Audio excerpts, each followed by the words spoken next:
Hey, what's up, everyone? This is Ray Luzier from the band Korn KXM, and you're checking out BODS Mayhem Hour. You better turn that up. Welcome to BODS Mayhem Hour, your source for all hard rock, heavy metal, new metal, alternative, punk, horror punk, hardcore, rock, and all local bands, with your host, John the Bod, a.k.a. the Bodfather. Hey everybody, welcome to BODS Mayhem Hour. I'm your host, John the Bod, a.k.a. the Bodfather. As always, I'm bringing you guys awesome interviews, and today I have an awesome interview on the line right now. He's from Korn KXM, Mr. Ray Luzier. What's up, Ray? What's happening, man? It's good to be here. Glad to have you on the show finally, and you got a lot of things going on right now. You've got Korn and you've got KXM. Let's mix up all this.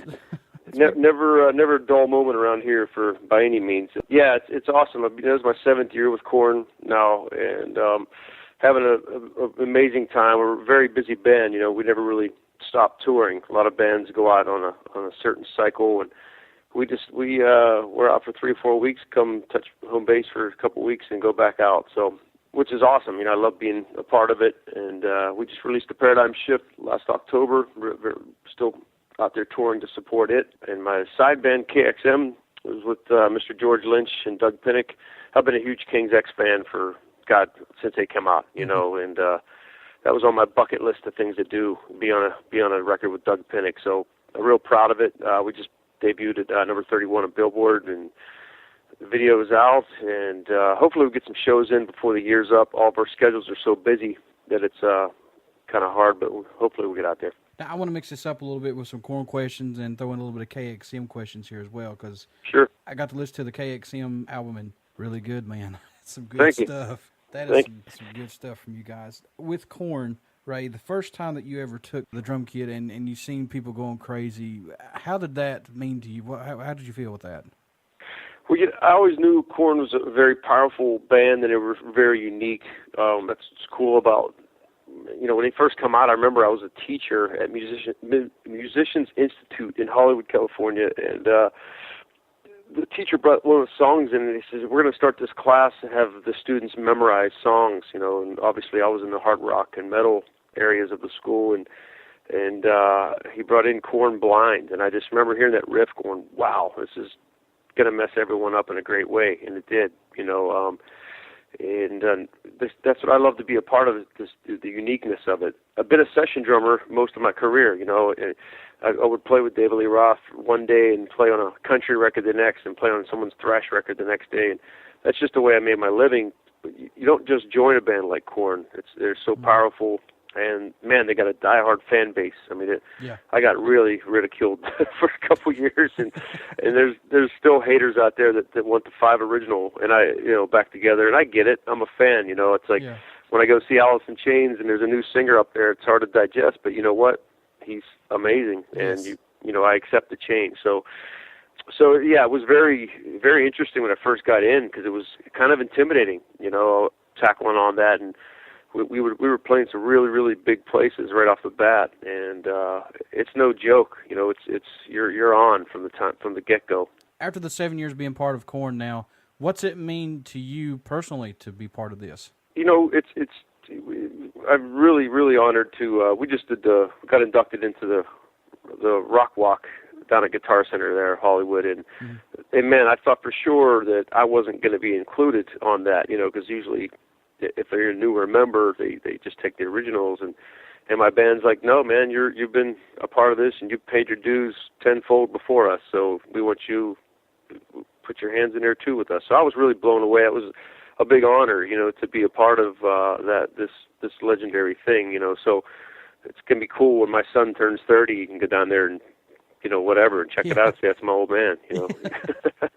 he doesn't suck that bad, but you know, it's just it feels amazing, you know. It feels good to be a part of something that's and there's no sign of us stopping. It's the 20-year mark for Korn now, and we're more gung ho than ever. I mean, we're all just dedicated to our families and music. You know, there's no more substance abuse they had in the past and all that. It's all gone. You know, I get a red wine bottle backstage. It's about all I do. So Yeah, everybody thinks it's all living it up, you know, drinking and girls and gun ho and everything. And You'd be surprised when you go backstage. It's not like that anymore. You come backstage to our shows, you're gonna be really bored. It's like I always tell people, they come back and they're like, "What's it like, man? I want to just give me a pass." I'm like, "You want a pass? All right, I'll get you a pass. Come on back." And then they come back. I'm like, "Do you want a cold water or you want a lukewarm water?" And they're like, "Huh?" I'm like, "Yeah, there's a cold cut tray right here. Hey, if you're lucky, there's some catering left." And you can get up. And they're like, "Yeah, so what's happening? Where's the party?" I'm like, "This is it, man." So, it's not. I mean, there's still some younger bands out there trying to do that whole I'm a rock star thing and see how many girls I can get. We've been on tour with a couple of those bands, and it's funny because I watched Jonathan, our singer, tell him, he pulls him aside and says, "Hey, man, cut all this crap out. This ain't going to last. Trust me, we've been through it. It's not worth it." He's actually trying to school him, But, I mean, after a show at our, backstage at our Korn concert, you see all of our laptops open up and we're Skyping our kids and wives, and it's pretty funny. That's actually pretty cool, and a lot of respect to you guys to do that because, I think some bands have really lost their way on what it actually means to be a band and provide for your family. Sure. Yeah, I mean, it's still a job, we love our jobs and we, all of us couldn't see it any other way, but it really is a business, when we're up on stage for that 90 minutes to 2 hours, that's the fun part. The work is being away from our families and traveling, and it's pretty brutal. We just got back from Australia doing the Soundwave festivals, and man, that time change and the jet lag, and my 3-year-old son doesn't care if I'm jet lagged or not. It's on. Let's play truck now. And once he sees that, he's like, "Oh, it's game time." Yeah, I mean, you're just falling asleep at 3 p.m. and you're just like, "What's going on?" So it's funny. My brother-in-law, I remember years ago, told me, he's like, "Man, you work an hour and a half a night and that's it." I go, "Man, that ain't it. That's the fun part. That ain't the work. That's the other stuff that gets to be monotonous and really fatiguing." And we're not 22 anymore. We're all in the early 40s. So you start getting to that time, it really starts taking a toll. Then he gets nagging DJs like me that aggravate him to get an interview day after day. No, it's all, man. I love it. I love talking about it, and I love people that appreciate what we do and the art that we bring out there. I mean, we're still fans ourselves, so I'm all about spreading it around, and that's, everyone's like, "How do you have time to do the KXM band?" I'm like, George and Doug are the same thing. They're all lifers, this is all we do, and when we're home, we do play with our families and kids, but we have to keep creating. We're wired to do that. We have to keep making music and putting stuff out. I dig it. I've loved Korn ever since the first album. I've liked the stuff, and like you said, there's a lot of haters out there just because you're a new drummer. Screw them. I mean, hey, but I get it. It's fun. I talked to Neil Peart from Rush, and he's obviously one of my biggest influences. And he goes, "Ray, I've been in Rush for 3 decades, and I'm still the new guy, and there's still people that come up to other guys and say, 'I want the original drummer.'" And I'm like, "What?" It's like, so after I heard a legend like that say, that, I was like, okay, I don't feel so bad. A couple of the diehard Korn fans that have David Silveria tattooed on their arms, it's not that bad. But I'm, like I said, I'm a fan. I get it. I know what when I go to see Journey and I see this little Filipino guy singing "Don't Stop Believin'," I'm like, wait a minute, but you know what? That guy kills it every single night, and he's amazing. And people got to accept change, Yeah, definitely. Just like this, I'm going to ask you. Head's back in the band. It seems like to me he's brought a more breath of fresh air to you guys. It's like everything's just jamming and flowing right now. He really has, man. I tell you, ever since I got the gig, I've always wanted the 4 original, up front and me in the back. And the other guys did a great job. The people we hired to do the rhythm guitar parts, and they're really great musicians, but there was always something missing. No one plays a bass like Fieldy. No one sings like Jonathan. No one plucks a guitar like Head or Monkey. I mean, those guys are just so unique in what they do. It's really mind-blowing because I all my years at a music school and playing with different musicians, I'm kind of a chameleon. I can adapt, but it's weird the power these guys have and what comes out of them just emotionally. And it's not about technique. It's not about how much It's just about the vibe and the feel. And man, it took me a while to get that grasp of that. But man, when Head came back, and that first day we rehearsed, and he plugged in, I mean, everything just started. The jokes were flying, and he was playing like 38 special songs and just joking around, and there was no uncomfortableness at all. It was on, from the get-go, and we just started writing songs, and take a couple week break, come back and see what sucked and what didn't suck, and keep going, I love how bands joke around, and it's really cool because, not get off subject here, but Guar, they made fun of the Kansas song "Carry On My Wayward Son." Yep. I mean, they played on Soundwave with us. They're awesome, man. They're just spraying the audience with fake blood. They're a great band. What would you say your favorite show has been to play with Korn so far? Man, it's hard to say. We've done some really big ones. I mean, it's weird because I'm kind of weird. I think it's because I've lived most of my life in clubs, and I've done the van and U-Haul tour so many times that I don't get into the whole rock star thing. It's funny. I love living high, with Korn, and we travel very nicely, and don't get me wrong, I love riding first class and in a nice brand new bus and nice hotels. But I've roughed it for many years, and I was in many bands that it was my turn to drive to St. Louis, and then I had to pull my drums off the stage. I didn't have a drum tech, so I did a lot of paying dues, So to me, I love playing the smaller places too. I mean, Korn has done a couple 1,500, 2,000 seaters, and man, that just goes off because it's so intense, and no one can get away from the sound and the vibe.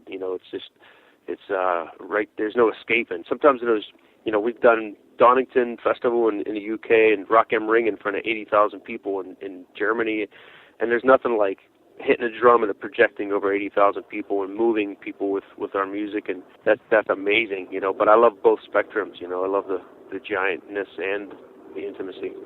The fans overseas, do you think that they're more passionate when they come out to shows? Because it looks like when I watch stuff on TV, like from Access TV and VH1 Classic, and they're showing all these shows from overseas, it seems like they get it more than what we do over here for some reason.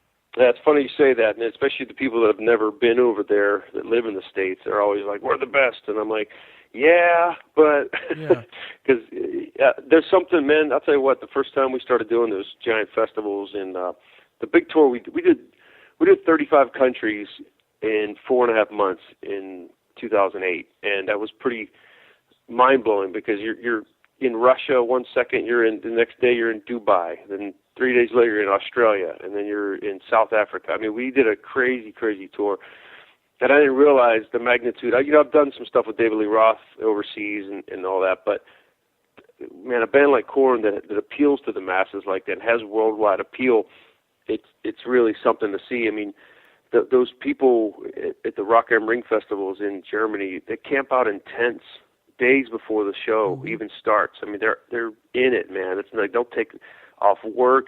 It's not like, there's a little concert playing later. We'll get there late and see the last couple songs. No, they're there. If the first band goes on 11 a.m., they're like fists in the air, ready to go. I mean, in it. So it's, I got to say, they do beat us. Not that Americans are worse, because I'm very proud of my country, but there's something about what happens over there. They're just, I don't know. It's crazy. It's like it's a holiday when there's a big festival over there for music. Right. And it's there's a Argentina show. It's on YouTube. Hey bud, it's called Quimes. I think it's Quims or something. It's a full Korn show on YouTube, and man, the crowd. It's just 60,000 people going mental, and there's fires in the crowd, and just. Yeah, check that out when we're done. Yeah, I'll check that out, definitely. Hell yeah. What's your favorite Korn song to play? And I know they've got a ton of songs out, but what's your favorite to play live? Right off the bat, because we just added our new single, which our new video just came out for Spike in My Veins. Mm-hmm. So I just love the energy of that and the drop in the middle, and it's really fun to play. So that's right off the top of my head. I still love the riff of Here to Stay is probably one of the heaviest riffs I think ever written. And when we bust into that, just watching the crowd go nuts and the power of that song, that's definitely another one. It's weird, like obviously we haven't played Oil Dell. That's the first full record I did with Korn. Korn 3, Remember Who You Are, and I loved playing that. That was probably my favorite song to play. that's, you know, they have such a huge catalog now. You know, it's been 20 years of playing, so it's every time we put a set list together, it's always like, you know, we try to put some obscure ones in there, and you got to play the hits, and you get tomatoes thrown at you. So. And I want to say this too, and I think this is really awesome what you guys do, and you guys are really fan oriented. You guys have like a cage in the back, and the fans are back there watching the guys. That's awesome. Yeah, they did that years ago, and they decided to bring it back. And at first, I was like, "Cool," and then I went, "Wait a minute! There's gonna be how many people right behind me could almost touch my back?" It was a little crazy. If I remember the first show, I just turned around and seen fans lose their mind, and it doesn't really sound good back there. It's kind of, I mean, how many bands are your favorite bands do you get to stand on stage with them and rock out and see the audience response? You know, so. Yeah, they pay a lot of money to stand back there. It's pretty funny. I don't know if we're going to do that this year, but we definitely had a blast doing it last fall, you know. Now, with KXM, Ray, how did that all come together? To be honest, I live in L.A., which we're trying to get out of here. I've been trying to get out of here for years, but this is my 26th year here, and I'm a farm boy from Pennsylvania, you know. I never became a city person, even though I live out here, but, you know, when you invite people to a party, a birthday party or whatever out here, we call it Land of the Flakes. You know, people always like, yeah, sure, I'll be there, and they never show up. And it's a really funny area to be, and the quality of life is just very weird because it's a lot of entertainers and actors and musicians and models. And so, you know, anyway, what I'm trying to get at is we had a birthday party for my son's first birthday. So, and I invited a bunch of people over, and you never know who's going to show up. And next thing you know, I have like all these rock stars in my house. I have Billy Sheehan, I have Dean DeLeo from Stone Temple Pilots, I have Doug Pinnick from King's X, George Lynch. You know, and actually I was like, wow, this is a really good turnout. All these cool people showed up and celebrating my son's first birthday party. And the party goes on, and next thing you know, we're all in my little studio, and it's me, George, and Doug at the end of the night. And they're tinkering around. I have a couple guitars, and they're messing around with my basses and whatever. And I looked around. I go, man, I would love to do, just to hear what would happen if us three would get in a room and hit the record button. And George was like, we have to do it. I'm like, well, how are we going to find time? We're so busy in our own things. And that's how it started. And next thing you know, George was very persistent. He was on the phone a lot. Like, hey man, okay, I got this Saturday. Doug has this Friday. You have this. You know. And next thing you know, little by little, we went up to a secluded studio up in the mountains, way out in the middle of nowhere. We didn't want to do it at a typical studio. We really wanted to get like a house, and that's what we did. We recorded it in a giant living room, and we just wrote a couple tunes, and it came together very quickly, and we just kept going until we had a whole record. Off the self-titled KXM, what would you say your favorite song is off of it? Man, that's rough. I mean, I love Rescue Me the Way, because it was the last song we wrote, and it ended up being our single. I like the way the video come out, and so definitely Rescue Me. I love Stars. There's something about that title, the opening track, that just lets you know, okay, here we are, you know, kind of thing. What's your favorite off that? Love. Or have you listened to it enough? Love is one of my favorite ones. Yeah, interesting you say that. That's Doug's favorite off there. Huh. That, you know, Rescue Me is awesome. I like the whole CD from top to bottom. Don't get me wrong. Yeah. Because George is phenomenal on this. Plus you're drumming and Doug on this, man. But when I heard Love, I was like, holy crap. Huh. Interesting. I'm going to tell Doug you said that because we're trying to pick a second single right now. And a lot of the radio stations started playing Gunfight, and we're like, that's interesting. And then, some people like the political thing, message of that song, and so I'll put you in the hat for that, man. Yeah, because I mean, when I first heard Love, it kind of took me back to the settings of like the '60s and '70s, of the way things used to be, and it's just you just gotta love music to understand what I'm saying. Yeah, I get you, man. And that's what the vibe we were going for on this record. We feel a lot of music today is not bad, but it's missing a lot of that soul, and it's missing a lot of that energy, and and it's not just, I'm the baby in the band, I'm 43, so that's, obviously we have experience, but, we really wanted to bring back that feeling of like when you pop the record in, you're like, oh yeah, this, there's no fake, and we didn't sit there and quantize and Pro Tool and, sync everything up. There's minimal fixes on there. We did go back and edit stuff, but we didn't go nuts like most bands do today. A lot of the metal records out today are just so perfect sounding. It's just, man, come on. We're humans. We make mistakes. Yeah, exactly. And, another thing too, Ray, a lot of bands will put out CDs where every song sounds the frickin' same. It's like, really, guys, we heard this on the last album, but this album, you've got so many different songs and so many different song changes on it. The way the style of the songs, it's perfect. Cool. Thanks, man. Yeah, I mean, even with the ballad on there, it's like brought back the good old ballad, and George was arguing with us. He's like, don't throw the ballad at the end either. We're putting it like song 3 or 4, and we did, so. What can fans, when they pick up this CD, what can they expect from it? Well, like we were talking about, I think good old soul coming from the vocals. I mean, no many rock singers on the planet have that voice like Doug Pinnick.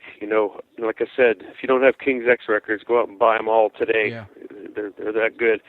And I think they'd expect to hear, some seasoned veteran players that are very passionate about what they're doing, and we pretty much bleed music, and it's I think it shows on the CD. Like you said, it's very diverse, and we didn't want to just put a crappy record out. We really wanted to say, hey, let's put everything we got into this, and we really focused, and we're glad the buzz it's getting right now. It's really amazing to see us in Billboard and all these different charts and the videos ranking, and I'm glad it's getting the attention that I think it deserves. This question goes for both bands. What do you think that Korn and KXM brings to the table for music? And I know they're two totally different bands, but what do you think? Brings to the table? I don't know. I'd say just, it's a good, Korn is, it's definitely a good release. People come to our shows all the time and say, man, thanks for taking me away from my 9 to 5, just for that, that 90 minutes or 2 hours, or when they pop in the CD, they say, hey, take some aggressions away, or some people say it makes them drive fast on the freeway, so that's good about the Korn stuff. But I think everyone's opinion, that's what's great about music, is we're all so different. We're all so different people, and that's what, if we're all the same, it'd be stiff and sterile, and everything would suck after a while. So that's what makes it so good, and people's opinions are why they like certain music and why they don't like certain music. It's people like yourself, the interview we're doing right now, that brings attention to it. Because I know myself, I'll discover a band 10 years after the record comes out, and I'm like, man, I can't believe I didn't find out about this. So there's a lot of music that needs to be uncovered out there. That's why I always encourage people, like, search around, go on iTunes and listen to samples, and go out and see live bands. You never know, something might blow you away.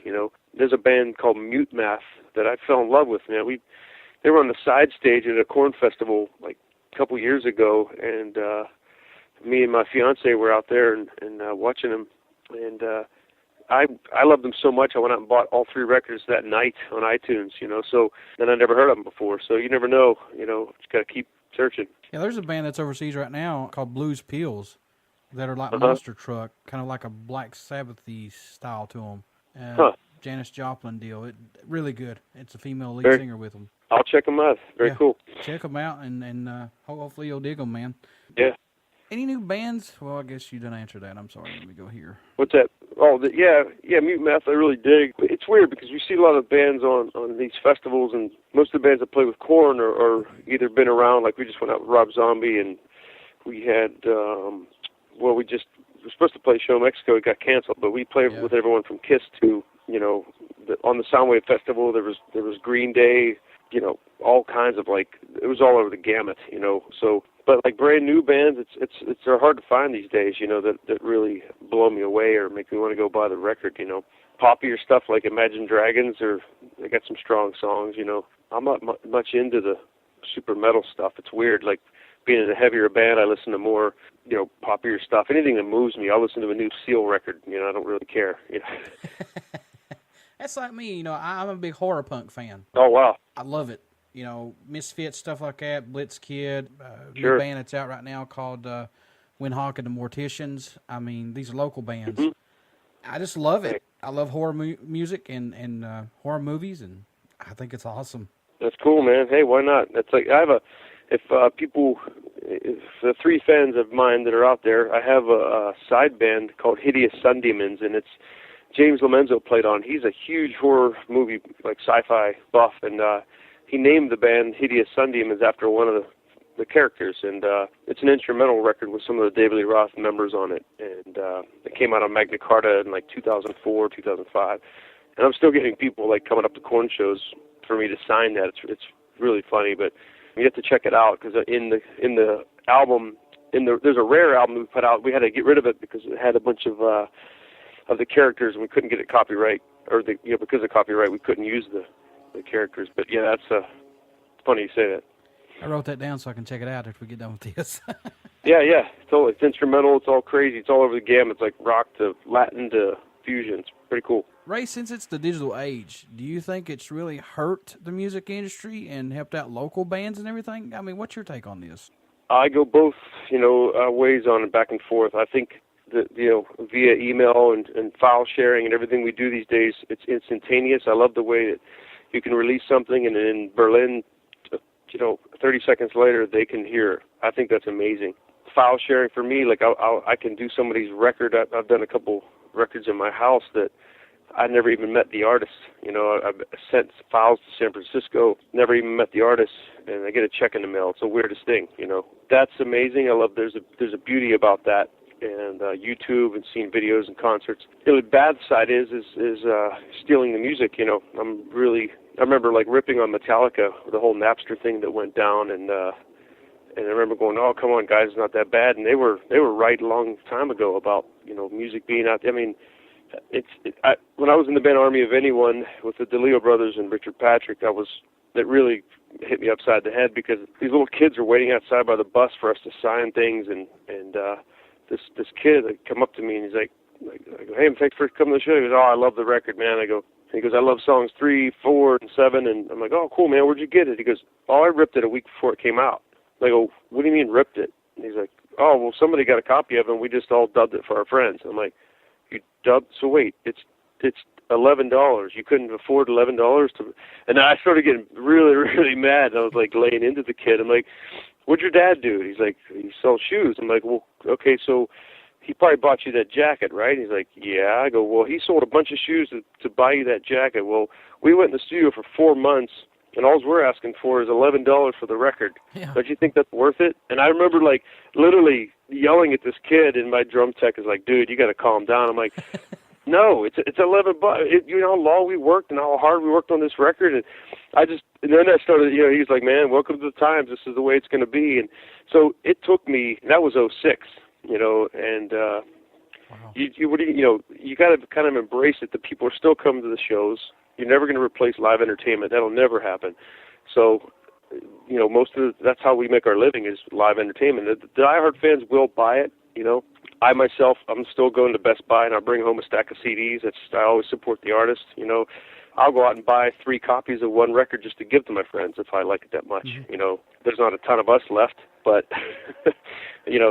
that's just the way it is. So I go back and forth with it. It's a lot of kids don't even know that it's anything wrong when they're stealing music. They're like, "What? I love it. I'm listening to it." I'm like, "Yeah, but that was $1. It was $1 for that song." I get most of mine off of Amazon. I'll go and buy it. And that's like the Korn new CD. I went and bought it off of Amazon. So well, thank you for doing that.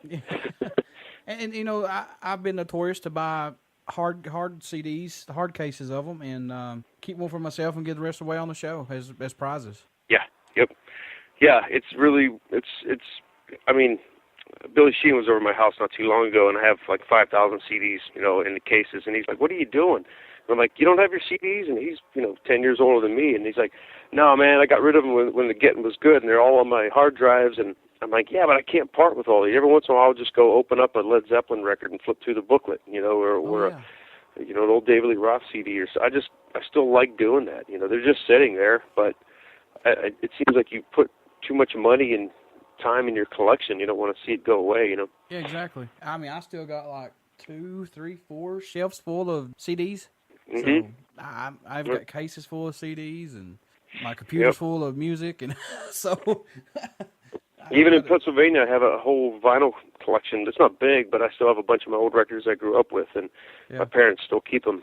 Yeah. And it's awesome, flipping through a Kiss record and open up the double jacket and seeing it. Man, when you're a kid, I'll never forget the impact the Kiss Alive 2 had on me when I opened that up and saw them standing in the fire and the drum riser, and I'm just like, yes, it made me want to do this, What's it mean to you when you're at a Korn concert or you guys get an email saying your music has tremendously helped me either through a dark time or a good time, gave me that extra push? What's that mean to you? Well, it's huge. I mean, and the cool thing about all music, it's a universal language. Whether it can affect you emotionally, most of it does. I mean, that's why we listen to it. Most of us musicians are emotional babies, like myself. It is a life form and would die without it. It's not more powerful than when we do meet and greets. Especially with Jonathan, he sings about some really harsh stuff, especially in the earlier albums, and about personal abuse and everything he went through. And man, when you see these people coming up with all 10, 11 album covers tattooed on their backs, and they have Jonathan's face on their arm, and you're just like, dude, that's a tattoo for life, man. You're like in it, And these people are like, you have no idea, he saved my life. I was actually contemplating suicide, and Korn's music got me through a lot. And John doesn't even know what to do. He just kind of like says thank you and looks at the ground because it's a heavy thing. You're talking about someone else's life. So, that's a huge, huge thing to be, not responsible for, but you know what I'm saying. Yeah, exactly. Yeah. I want to thank you for taking time out and finally getting you on here to do this interview with me. Oh, yeah, man. Hey, I'm glad we finally got to chat, and it's a pleasure being on here. Yeah. How can people get a hold of you to buy Korn's merch, your merch, KXM merch? How can they do that, Ray? Yeah, you can. Well, obviously, Korn.com has its own setup on there. You can go. There's all kinds of links on our homepage. We have KXM Official on Facebook, and we have a KXM Official on Instagram. And I have my own site, just rayluzier.com, and it's just more of an info site. It's not really an active, fun site to go to, but if you want to find out more of my discographies and videos and all that stuff, you can buy my instructional DVD through there and several of my older records. And I'm on, Twitter and all that stuff. It's all Ray Luzier 1 on Twitter. It's Ray Luzier Korn on Instagram, and just my name on Facebook. So that's it. Awesome. Before I let you go, will you care to do a promo for the show? Absolutely, man. Hey, what's up, everyone? This is Ray Luzier from the band Korn and KXM, and you're checking out BODS Mayhem Hour. You better turn that up. Awesome. Everybody stick around. I have some music from my friend Ray Luzier from Korn, and I'll throw in a little bit of KXM for you guys out there to let you listen to it. You only hear these interviews right here on BODS Mayhem Hour and Uber City Radio. Thanks, Ray. Thank you, man. Have a good one.